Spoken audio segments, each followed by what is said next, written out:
Wrong week to quit sniffing glue.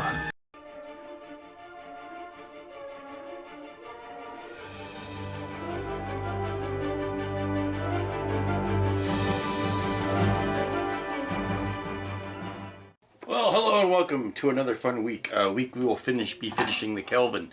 I kind of two. Well, good morning and welcome back. We are on Kelvin Part 2 this week. We will certainly be finishing the Kelvin, getting that wrapped up. You'll have to pardon me, I am distracted today. I have two competing important things to do. One, I've got to keep an eye on the door because, excuse me, on the door, because I am expecting delivery. And we'll sit back down.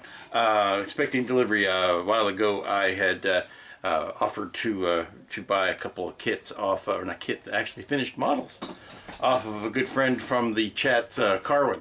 And I've been tracking them all week, and they're supposed to be delivered today. So I have to be here to sign for them, and it means I have to keep a weather eye on the door so I don't miss the postman, because they're famous for that. They'll take the 1 minute that you're in the bathroom or the 1 minute that you can't hear the door, and that's when you'll be looking and nothing, and then you come back and there's a little note saying, sorry, I missed you. It's like, you didn't really try.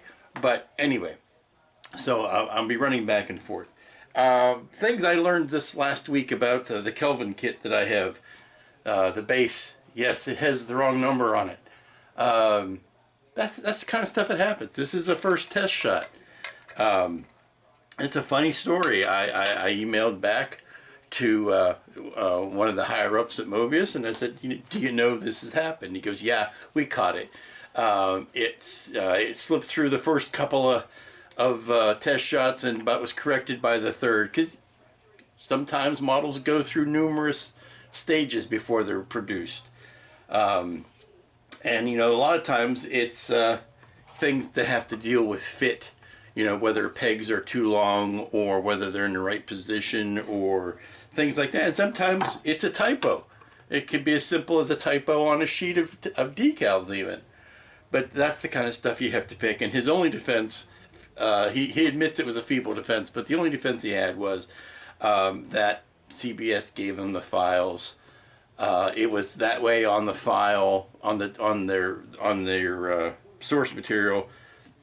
They didn't look at it. They said, hey, we figured CBS knew what they were doing. CBS or Paramount, whichever particular arm of Star Trek handles this licensing. And so they let it slip. And it was caught. It was fixed. This kind of stuff happens all the time. We just never see it. I was just lucky enough to be on the inside of this one. So there you go. So finishing up the Kelvin. What are we going to do? Well, we've got the secondary hull, and the nacelle that kind of squeezes in on either side of the saucer. So we're going to get these painted starting today, and then we'll get this guy wrapped up. Now, there was a gentleman named Bob Plant that you should know. You should add that to your lexicon of people who you should know. Bob Plant does the build-ups for Mobius, for the instruction sheets, for the test shots that go out. There was a test shot of this that went to Comic-Con last weekend.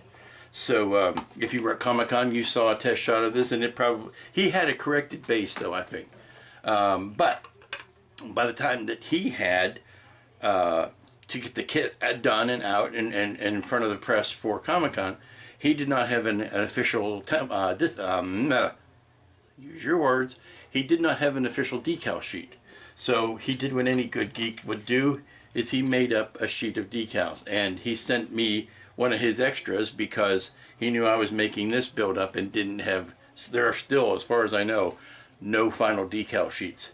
So he made up a decal sheet, printed it on his own home printer, so that's why it may end up looking a little rougher than finished decal sheets, and it may not in fact look like the final decal sheets. Like I said, we're in test shot territory here, folks.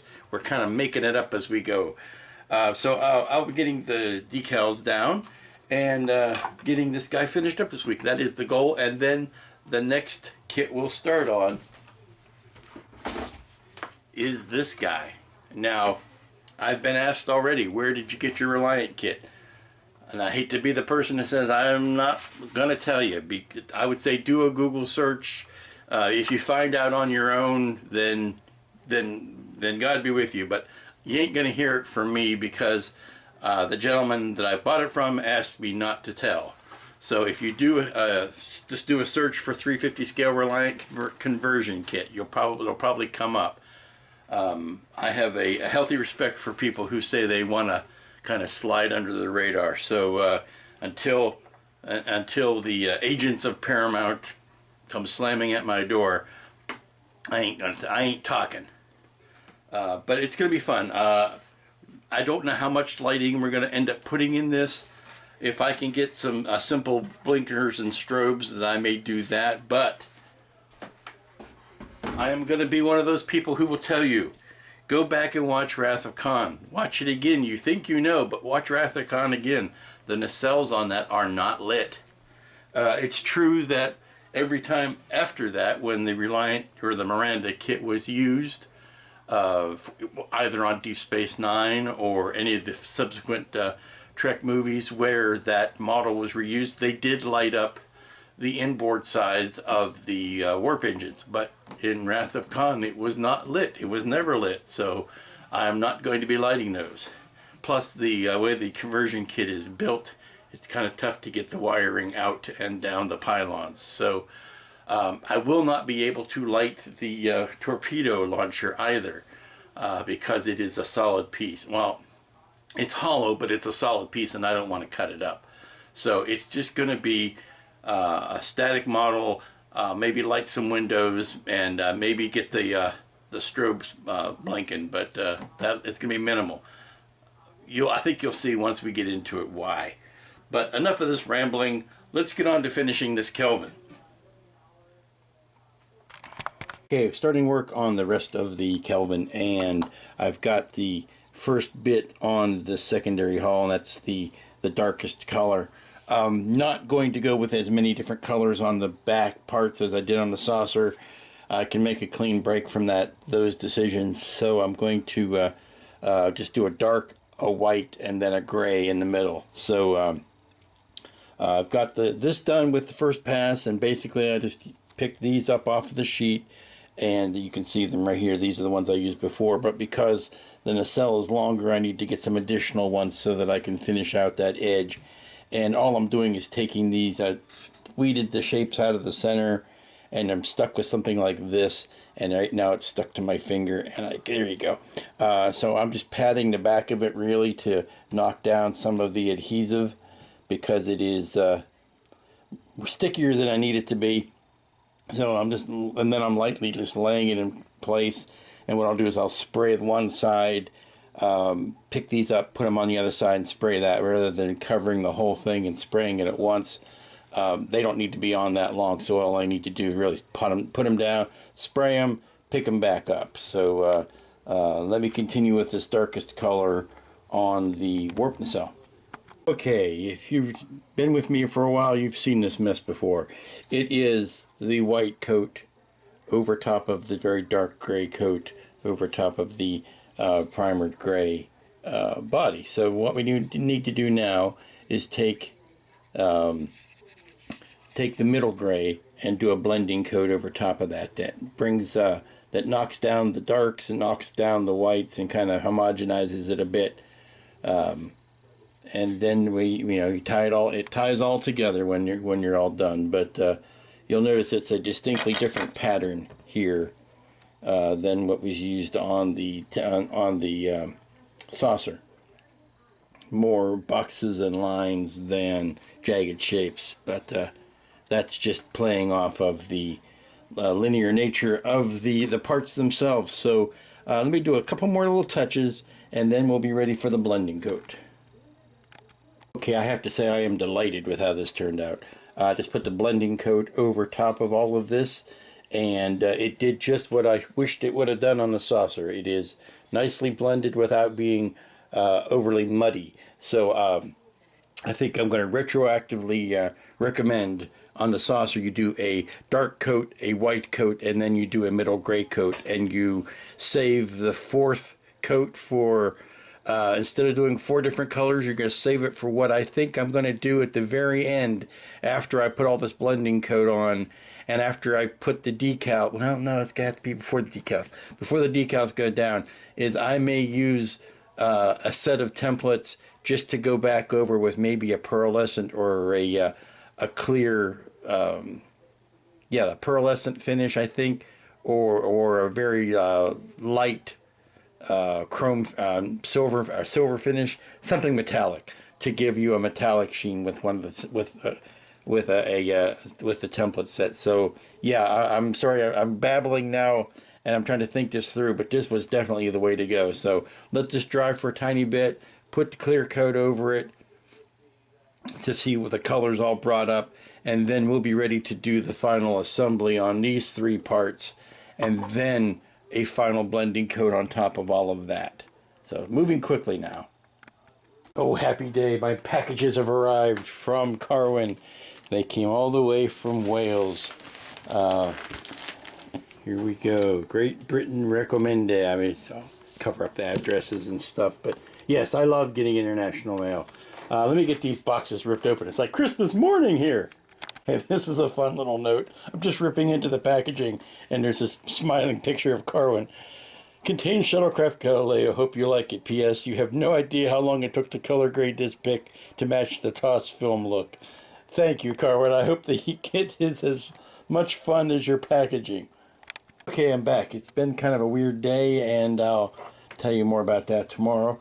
But got the blending coat on the other 2 portions. I have gone over it with a clear coat, and then did the wash, the Calmart wash, to bring out the cracks and crevices. And I went back and I artificially sprayed in. Well, I didn't artificially do it. I realistically did it. I sprayed in some white where the decals are going to go, to give the artificial impression of lighting there. So make that a little bit lighter. Then the numbers will go over that. So now all I'm going to do before I close up this evening is glue these 3 pieces together and get it up on a stand. Now I have I pulled this stand out of the stash that I had from another kit that uses the same size pole and everything, simply because I don't want to mess up the incorrect stand that I have. I want to keep this as a clean piece of plastic, and so I'm going to use this instead. So let's get this glued together, and we'll finally have this ship shape. Okay, before we turn in this evening, wanted to do one last bit, and that was to paint this kind of a weird color. It's a light brown, almost a champagne gold accent around this warp nacelle. It goes underneath and then comes up and wraps around that. And then there's also that inset that gets that same color. So I wanted to go ahead and put those on. And I just masked those off with the straight runs on vinyl that come with the set. You just, because there's nice panel lines here, you just line them up against that, spray inside, and Bob's your uncle. Now I still have the blue clear parts masked inside there. But that's where we're going to let it sit. I think all the parts look pretty good. I want to do one more blending pass. And I went and did some fake out whiting here, so that's where the decals will go. So I wanted it to be a little bit extra bright underneath where the decals go, and that's the only reason for that. So that's where we're going to leave it for this evening. Okay, it's time to start doing the decals, which is always dicey, but particularly dicey when you're working with homemade decals. So I'm prepared to cut this several breaks. I've got 2 copies of the main decals, and I want to start on those because I have a couple decals that I've only got 1 copy of. So I want to make sure I've got the thing down before I go to the rare ones. So the big ones go here. There's not a lot of decals on the Kelvin other than what's on the top of the saucer. There's the top of the saucer, and then there's the number that's on the side of the nacelle. So let's get cracking and see how this goes. And there you go. The big ass numbers are on the. You realize, if were this to be a real ship, these would be huge, huge letters. Even at, this is 1,000 scale. Yeah, you'd be out there all day painting those numbers on the ship. But they're on. And thank you to Bob Plant again for sending me these. I was able to, I only had to double down and redo the bottom 4 numbers here because I got to where I was scraping too much of the ink off because these are homemade. Your final decals, when this ship becomes commercially available, will be the traditional high-grade decals that Mobius uses. This is a stopgap temporary mock-up nature. And speaking of that, Bob, in addition to making the names and numbers and the ones that go down here, also did these. Now, this is a detail that is present on all of the references that I've seen, but was not present on the kit. Now, I don't know if that was, again, another first test shot omission, and those would have been engraved in later versions, but he thought that they were missing, so he made decals for them. I don't know whether that's going to stay that way, and the final kit will also have decals for that, or whether Paul will come out and do photo etch for that. It's an interesting thing. Like I said, they're there on the reference material, but were absent on the kit, and I think he just felt that they needed to be represented. These are, I've said it 1,000 times, these are homemade decals. So the carrier film is a bit heavy. I'm hoping that once these have dried and I put a flat coat over them, that will be kind of minimized. It reacts differently to the Solvaset than commercial kit decals do. So, take all of that with your grain of salt when you see the final results. But while those are drying, I'm going to go ahead and paint these phaser banks in, or more traditional phaser banks, and then go ahead and pop these pop-up turret phasers. I'm calling these phasers, not photon torpedoes. There was a question online as to whether those were photon torpedoes. To me, if it doesn't have a tube behind it, it's not a torpedo. It could be a bolt of phaser energy or a beam of phaser energy, and I'm preferring to think of those as rapid-fire phaser bolts rather than actual torpedoes. Can you imagine trying to load torpedoes that quickly as those things fired? You couldn't do it either. So let's do that last bit of construction and painting. Good morning. It is Thursday. Happy Thursday to you all. I have got a flat coat over this. We're all but done. The decals have settled in a bit. Now you're still going to see some silvering and a noticeable ridge around the edge of the decals, and that's going to happen. That's due to the fact that these were not the professional decals. These were handmade or home printed, which means they're on thicker paper and all of that stuff. So I was able to maybe make it disappear, the edges disappear on the side decals because they're hidden top and bottom by those raised bits, but they do stand out around the main registry and the main name. So these ones kind of disappeared, the edges, and they look good. So what's the last thing we're going to do to this thing? Well, the last thing we're going to do before we stick a fork in it is I am going to use a template set from the templates. This was recommended online, and I thought it was a wonderful idea, so I'm stealing it wholeheartedly. And taking the Comart pearlescent, and I'm going to hit just ever so often, not going to do all of them, but ever so often, some of these holes, not going to use all the holes, but some of them, to add a pearlescent feature to some of the plates to give you some visual interest. It shouldn't change the color of anything. This is more or less a OP pearlescent. But it doesn't have a lot of color to it. It has different sheen to it, but not a lot of color difference. So that's what I'm going to try to work out and see how well it goes. If it works well on a saucer, I'll carry it to the rest. If it doesn't, I will bury it in a deep hole and you will never see it again. Okay, this is looking good, and I don't want to risk overdoing it. I think I'm getting just the colors that, or just the amount of sheen that I want to get. So, and I've gone over it with a couple different of the patterns so that they're not all identical. But yeah, that's giving me what I want.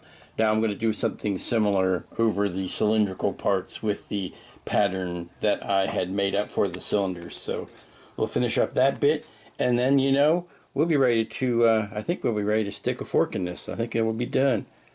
Now, it's almost a shame I didn't light it, but I'm sticking with that idea because the next one that I do will be so much better because it will be lit.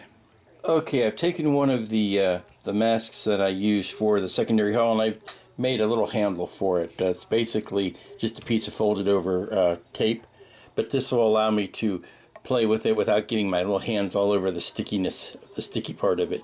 But I can, pick it up and move it around and reposition it and all that kind of stuff. So let's do these two bits, and then we'll be gloriously close to being done.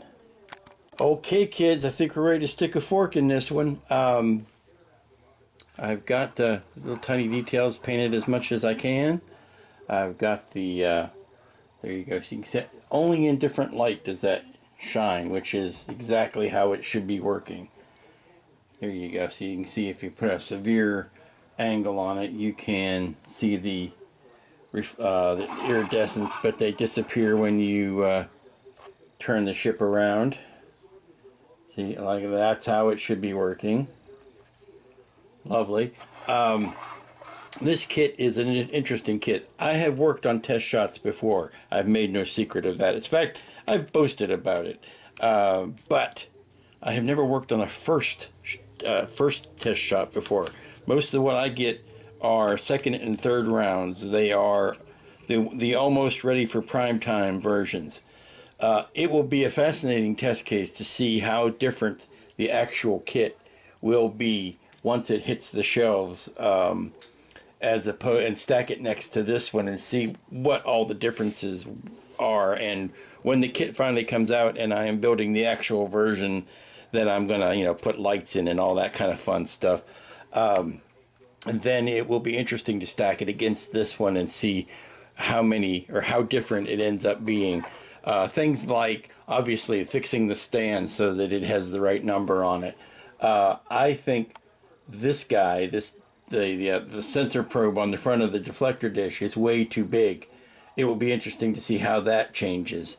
The detailing here that I talked about yesterday, whether that will be captured in detail or whether that will be given as a decal, that will be interesting. There is something going on right here on this quarter panel where you have raised panels that don't exist anywhere else on the ship. There's a sunken part of detail there that I didn't choose to play up there because I'm of the opinion that it really doesn't need to be there, so I minimized it. So we'll see if that shows up. How much will these guns change? Obviously, the front of the nacelle changes because I know that my part is lacking some detail there that I know will be in the final version that is not there in, because I've already been told that, hey, we know that that's going to be changed. So things like that. Will the plastic be as thick? Just basic stuff like that. It'll be interesting. It'll be a fascinating thing to see the befores and afters. But and obviously the decals will be different. But it makes a neat little kit. It was quite a divisive thing when it came out on the movies. And I'll take a second here to talk about what people are calling the Kelvin universe. The Kelvin was designed and flown and all of that in the prime universe. There was no such thing as the Kelvin universe is the prime universe. What changes is what happens when Nero comes back through the rift. So I would call it the Nero universe and not the Kelvin universe, because up until that time, the Kelvin was designed and flown and all of that. That didn't change. What changes is when Nero comes back and Captain Kirk, at the point, George Kirk, decides to ram the Kelvin into Nero's ship to avenge the death of his father, or I'm sorry, his captain, and everybody escapes the ship, and Kirk's mother gives birth to Captain Jim Kirk in the shuttle on the way out. That's all new, but before all that happened, the Kelvin existed, so it's not really fair to call it the Kelvin universe. If you want to call it the JJ universe, that's fine, or the Nero universe. But my personal pet theory on it, which I will only give you the concise version of, is that the timeline was not changed by JJ. The timeline was changed by Captain Picard in the movie First Contact. All of the Trek we have known from the 66 version, the classic TOS version, through Deep Space Nine, through Next Generation, all that happens in one timeline until Picard goes back and First Contact, and Zefram Cochrane sees the Enterprise, and at that point it changes, and Starfleet becomes more militarized because Cochrane goes on and on about the danger of the Borg years before we should know about it. And that's what causes Starfleet to become more military, and that's what causes the design changes that you see in the series Enterprise, which came out after First Contact. And then that's what ripples up through both the Star Trek Discovery and the JJ Universe movies. I think that really was where the time frame got changed, was with Picard and First Contact. So that's my soapbox, and I'm sticking to it. Somebody pointed out this to me the other day and I can't get over it now, how much that looks like the Jupiter 2. I cannot not see the Jupiter 2 when I look at the bridge now, because of the dome, the big front window, the side window here. It looks like the Jupiter 2 has sunk down on top of the Kelvin, and that's all I can see now. So thanks for that. But Kelvin is done for the moment. I think what saved it was using those templates to bring out the iridescentness of some plating, and that was simply ComArt iridescent. It's my next favorite, next to the ComArt smoke. If I were trapped on a desert island, I would not want either of those. I would want a boat, because you can't do anything with those on a desert island. But yeah, lighting will make a huge difference on this, because you'll be able to see the light that's happening here, and the light that comes out of the back of the nacelle, and the light that's on the bottom of the nacelle, and the windows, and all that kind of stuff. It will give it an extra element of life to it. But that was not mission statement for this kit. So another kit to go on the shelf, and we will pick up something else here real soon. Well, now that the Kelvin is done and off the stove, it's time to bring up some other stuff that happened earlier in this week. You'll remember, if you can go back to 5 or 10 minutes or so in the video, I got these packages from Carwin from the UK, from Wales, and I was very excited to open them up and show you what I had gotten. And then you heard nothing for a while, and that was because, frankly, they were damaged in the shipping.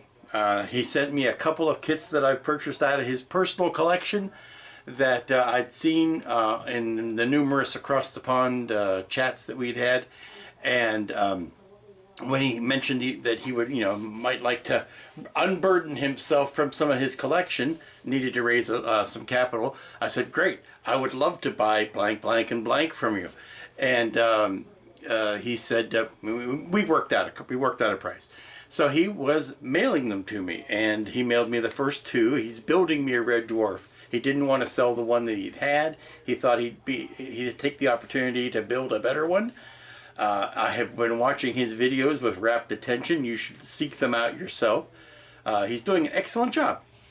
But he sent me these two kits as a preliminary, and I was very excited to get them. And in my haste to open them, I neglected to think, well, you know, what happens if the postal gods were not kind? And it turns out they weren't.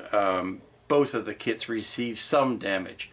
And I didn't think it would be serving Carwin's best interest, or wouldn't be giving him a fair airing if I just showed the box as I was opening it without taking the chance to give him a heads up. So I opened the boxes, saw how much was damaged. I kind of emailed him about it, and we looked it over and said, you know, I can do the repairs on this. This is not bad at all. But I didn't think it was fair fair to him to show a broken model coming out of the box. So over the last couple of days, I've been gently repairing what damage the postal gods have done, and now I think they're at a point where I can fairly represent what it is Carwin had sent. So without much further ado, let's do this now. And this is the first kit. This was his landed bird of prey, the HMS Bounty, as it is landed on the plains of Vulcan. And I think he just did such a marvelous job with that. Look at that. Everything is suspended. There is no nose. There is no support under the nose there. That's all done by the legs that are on the kit. And I just love the way he's highlighted it with spotlights from the ground up to shine on the bird of prey as it sits landed. I put this on a turntable so that I can quickly turn it around there, but he's got some flickering bulbs in the engines. Now this looks much more special when I turn the lights off, so I'll go ahead and do that. Now you can maybe see the flickering, the low idle, as it were. But he did such a great job on this, and this was the one that had the most damage coming out of the mail. The landing gear were they had not survived, so I had to rebuild it, so to speak. But I thought he did such a marvelous job on that, and the painting, and on the bird of prey itself, and the lighting of the bird of prey, and the base, that I'm very proud to add this to my collection of kits that I own. I very carefully segregate out kits that I have built myself versus kits that were made by other people, because I don't want to give anybody the impression that I was capable of doing this. So this will go with the proper notation that it was built by the one, the only Carwin. That's a beauty. And you can see probably why, as delicate as it is, why maybe the mail, it would get bollocksed up in the mail, to use the correct colloquialism. Okay, that's model number 1. This is model number 2. Now, anybody who'd followed any of the videos on YouTube of our chats on the Across the Pond Amazing Scale Modelist chats, when Carwin first introduced this kit, this build, this is a scratch build, folks. This is not a kit. My lust for it was naked, brazen, and right out there in the open. So when he said that this was something he would consider selling, I jumped upon it with all of the fury and speed I could muster. This is simply a gorgeous rendition of the Galileo.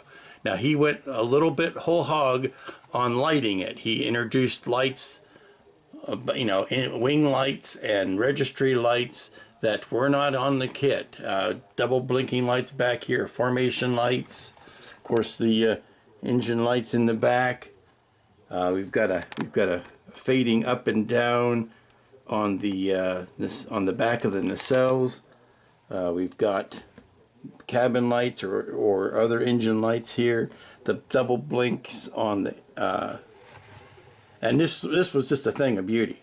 And quite frankly, I stole it from him for the price that he asked.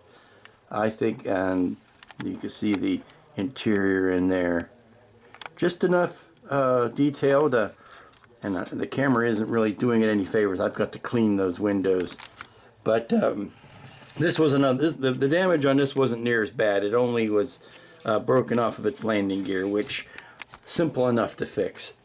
Now I have. You may notice. You know, these are the rough homemade decals, and I've asked Carwin if he wouldn't mind if I would try to paint those on. So I'm going to be doing some body work on this to repaint, to clean these off, and to I may have to go down a layer of paint on this, do some sanding, and then paint the stripes back on. But and he's perfectly fine with that. But this is a thing of beauty and a joy forever. You know, trying to I could see some of the detail in here that maybe the camera can't quite pick up. The chairs and the astrogator, and the there you go. You can see some of the detail inside. Let me turn off the overhead fluorescent so you can get a better view. But yeah, there's the overhead lighting, the rear bulkhead door, the seats, of course. Everything is in here, and it's a beauty. But I will be seeing what I can do to repaint those. But this will take an honored place in the collection next to the bird of prey. But I wanted to make sure, well, first of all, this is kind of also for Carwin, so he can see that I was able to repair all of the damage. But we are we're very happy around the old Aztek Dummy acres here with this acquisition. So there you go. You can see in the wall there with the side computers and the inside of the door and that kind of stuff.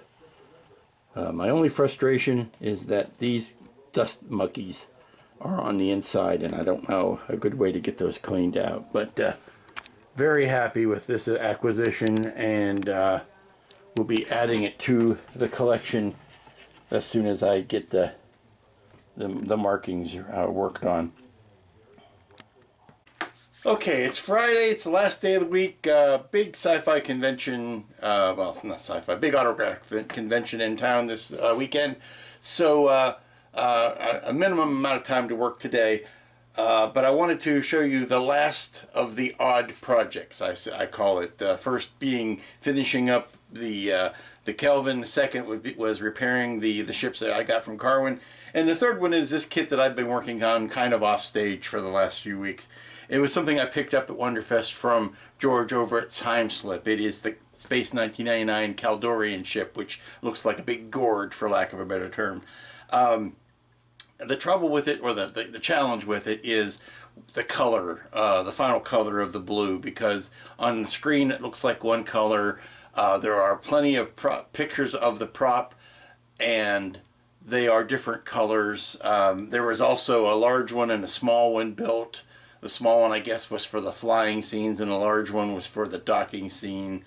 And at the risk of you know, running the wrath of other copyright holders, I'm just going to show some embarrassed clips from the Blu-ray just to see, maybe a still frame here or there to show. But I'm familiar with this kit because I helped George. I'm not going to say I helped him design it. I helped him with the shapes on it because he had designed it, built it all up, but he needed repeatable triangles and squares and circles, so he thought of me. So I cut some out in vinyl that he stuck down on his original and then built up around it so that when you removed the vinyl, there was an indent of those shapes. And I'll show you what those are for in a minute. But like I said, I've been kind of playing with it, and I'm fussing around trying to get a blue that I liked, and I finally did. And I've done a lot of the painting. I'm hoping to finish it up today. So let's, without further furtherall, here it is. And there you go. It's sitting on its rag. I'm sitting on a rag right now because I don't want to scuff the bottom of it, and it's got these weird feet. It's this blue color with orange highlights, and I'm convinced that the the kind folks over at Brian Johnson Studios, or the people who made the 1999 models, just took those orange stickers that you get at the office supply place and stuck them down on their landing pads. Now here are the aforementioned divots, and you'll notice that I have not painted anything in here yet. And, you know, trying to duplicate the paint job. Like I said, there was 2 different sizes, so the paint jobs are not identical. So I kind of went for the theme of the thing and not tried to slavishly duplicate each little block. And you know, this shape over here is at 3 millimeters to the left, all that kind of stuff. I went for the theme, or the idea of it, the concept of it, and I think it turned out fine. A couple of areas left to do. Obviously putting the feet on the tubes. It was obvious. It's like 1, 2, 3, 4, you know, 5, less than 10 parts to build it. I mean, it was a very quick build, but getting the legs built and in just the right angle, that was a challenge. But the reason I have not painted these is because I'm going to do what the model makers themselves did on 1999 for this ship, as well as even what they did on Moonbase Alpha itself, and that was they used a material called Scotchlite, which is basically reflective vinyl. It's what they used to make road signs out of before they moved over a couple years ago to that honeycomb looking stuff. But it comes in rolls. I've got a roll of it, you know, ready to go. And what I'm going to do is I'm going to cut these shapes that I happen to know since I helped George with them in the first place. I've got a map of those shapes. I'm just going to recut those in the Scotchlite material and plunk them down, and they'll give me the same effect when you shine a light on it as you would as the models do. But here is the color that I landed on, and let me show you some of the other references. Okay, if you do a simple Google search under Caldorian filming model, this is what comes up. Here is a scene from the episode, and you can see it's again, what the camera is showing or is recording versus what's showing on my computer screen is slightly different. But this is probably the closest match that I'm shooting for as far as the look that I'm aiming for. And I'm thinking this is off of the larger of the 2 scale models. But if I go back out and show what it looked like on this is a photo of that Mike Burrows took. I want to make sure he gets his credit. This was a photo taken when the model was at a show under, you know, regular lighting conditions. Now you'll see that these have somewhat discolored, but that's the Scotchlite material. I don't think that orange is actually orange. I think it is a distortion of the Scotchlite because, again, it could be different on the larger and smaller models. That could have been a difference. Once I show it to you on screen, you might see the difference. Let's see, here is another screen grab, darker conditions. Here you can see if I can scroll in on it or zoom in on it, you can see how those shapes, come on, focus, there you go. You can see how these shapes are why aren't you focusing? Are actually raised, so you can see how the Scotchlite material was just stuck down on the surface of the ship. We thought it was best to inset those because that way the modeler, if they was going to paint them, would know exactly where they were supposed to go and wouldn't be guessing. And here's another, let me see if I can zoom in on, but see, by zooming in on it here, you see those top shapes are not orange. They look like they might have an orange center to them, but they are white all the way around it, which makes me think this is either a difference between the 2 filming models, the upper and the smaller, the bigger and the smaller ones. There's the same from the same exhibition, from the Burroughs collection of photos, and you can see it's more of a pale blue. You can see the orange feet, or the orange dots on the feet. This is a little bit different. Well, here you go. This is from the same show, just a different angle on it. But you can see the basic details are all there. It's just they change from place to place. And there was one other, here you go. This is, get back out of here. This was from the prop gallery. Apparently it went up for sale at the prop gallery years ago. And you could see, of course, they got different lighting on it, but you can see that it's a much dimmer blue. And you can get some good details. There's those orange details again, but again, these also look orange, and I know that those were white and these were white, so it makes me think that that is just something that's happening with the photography and the way the Scotch light is reacting to it. So let's go through this. There's the top. There's one of the mounting plates that was taken, that you popped off that center panel, and that's how they used their mounting plate to, and there's a rare shot of the bottom of it.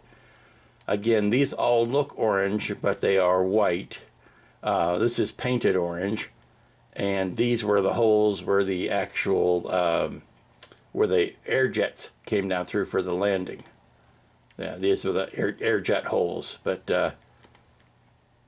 yeah, this is this wonderful landing, and I'll get to see here, all of these shapes now are white. And that is what happens when you get movie cameras or TV cameras on the Scotch light. And when you really shine it, they all glow like massive windows. So let's go back over to here, and I'll show you that these scenes, these details, like this circle and all this, is where I'll be putting the reflective material. Okay, I'm going to let the camera run just on so you can see what a horrible landing this thing makes.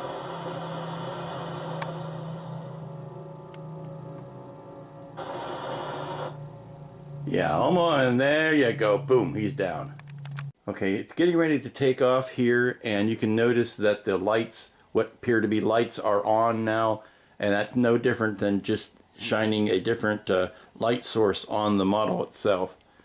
So I wanted to show the takeoff, and it looks almost ET-ish. Sorry, one last bit I wanted to show was the bottom, and this is the detail of the bottom of the ship as it's flying away. And you can really see what looks like brightly lit windows and engines and things like that. And that's strictly a trick of the reflective tape. Okay, we're back in the studio, and I'm hoping that the nice people at ITC won't block me on copyright for using those clips, unlike the people at Toho, which I will not mention. Anyway, but here is our victim, and the only last bits I need to do is to go ahead and do this application of the Scotch light on there, and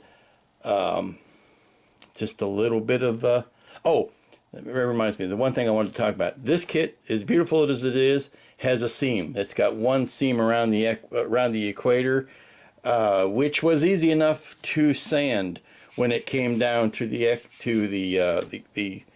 outside. That was easy to sand and get back into shape. It was tough to sand inside here.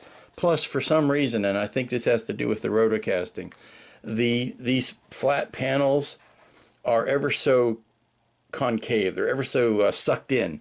So it made it very hard to sand and get a flat surface, a flat line there to get rid of it. So I'm replacing those with sheet styrene, and I'm going to cut this shape out in white, since there's no indication that it was ever Scotchlite or reflective. It's just a white design. I'm just going to cut this out in thin white lines of vinyl and stick it down. Okay, I've got the first of the three flat panels done. This is just flat sheet styrene, and painted it blue, and I'm sticking the white vinyl down in the shape of that that design that's on the sides there. And the only way, or the best way, to make sure it was even and centered and all that kind of stuff is to cut the circle out and the oval at the same time.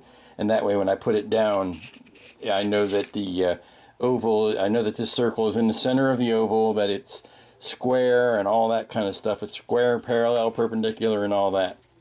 So 2 more of these, and then we attach them to the sides of the ship, and then we're going to have to just touch the paint around the edge where the white styrene shows through.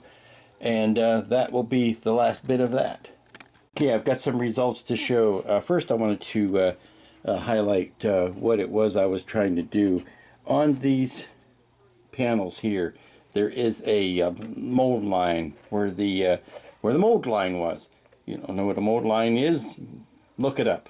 But it was hard to sand flat because of the concaveness of this piece. So what I've done is I've created basically new blocks here that I will simply glue into place and take care of that. Then not only does it bring up the panel into a true flat, but it also makes it so I don't have to worry about sanding that line. Here is one I've already got done. That one's already in place. Now you can see that white line there. I'm going to have to touch that up with paint before I can put the reflective ring around it. But they're going on very easily. All I gotta do is do it 2 more times. Okay, this will give you a bare estimate of what it should look like when it's all done. These panels have been glued in and everybody's happy. I've got to touch up the paint around the edge. There's 2 main things to do yet, which will not get done this week, and that is putting the reflective bits on all of the indents here, and then there's a series of fine white lines that need to be penciled in. Just radial lines and cross-hatching lines and some stuff. You see it on the close-up detail shot of the docking bay of the 2 ships docking more than anywhere else. So went out and got a white grease pencil so that I could do that. And then that will effectively finish this kit. And now I just have to find a desk space for it. And that's going to do it for this week. I did not get the Caldorian ship finished because I had a major upset. Not major, but an upset in my timing for this weekend. Was planning on doing one thing later that I was planning on going to this big convention. See, I just got back from SuperCon. I was going to go Sunday afternoon, but because of some of the guest cancellations and the way things moved around, I decided to go this afternoon instead, which is good because it frees up the rest of my weekend. And I still got 90% of the people whose autographs I wanted to get. Met some childhood heroes and things like that. I got a couple autographs, but the 2 that I am the most fond of is Kevin Conroy was there. And Kevin Conroy is the voice of Batman. You could take your Adam West as your live-action Batman. Kevin Conroy, for me growing up watching the Batman animated episodes, Kevin Conroy is Batman. So I got him to sign. This was the only Blu-ray I had. The box set of the episodes has not yet come out on Blu-ray, but one of my favorite Batman movies, Mask of Phantasm, which is actually better than 90% of the filmed Batman movies. So I got Kevin to sign this, and he wrote very carefully, "I am vengeance, I am the night, I am Batman, Kevin Conroy." So I'm very, very chuffed to get that. And I know it's not going to mean a lot to a lot of people, but Alan Oppenheimer was there. And I was a complete surprise because I was not expecting it. I don't know whether he was just so far down on the bill that I didn't register, but Alan Oppenheimer was there, and so I got him to sign something from the $6 Million Man. Rudy Wells, the one, the true, only Rudy Wells. But it was a good day. It was a good day, and but I'm glad it's over. Glad I'm on the other side of it. Also, take one last one. Carol Spinney, Oscar the Grouch. How can you argue with that face? But happy to have gone. Happy to be back because those conventions, they're for the young. I am getting too old to stand like cattle in a line in a chute, look very much like a cattle chute, to get things signed. I 30 years ago, no problem, but it starts to wear on me. So a couple hours of that is enough. So got that done, which means didn't get the model done.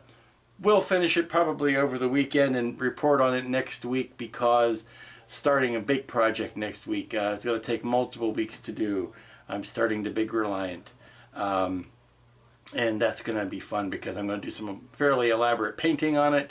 I'm going to be lighting it as much as I can, given the areas that I can get to, and you'll see all of that.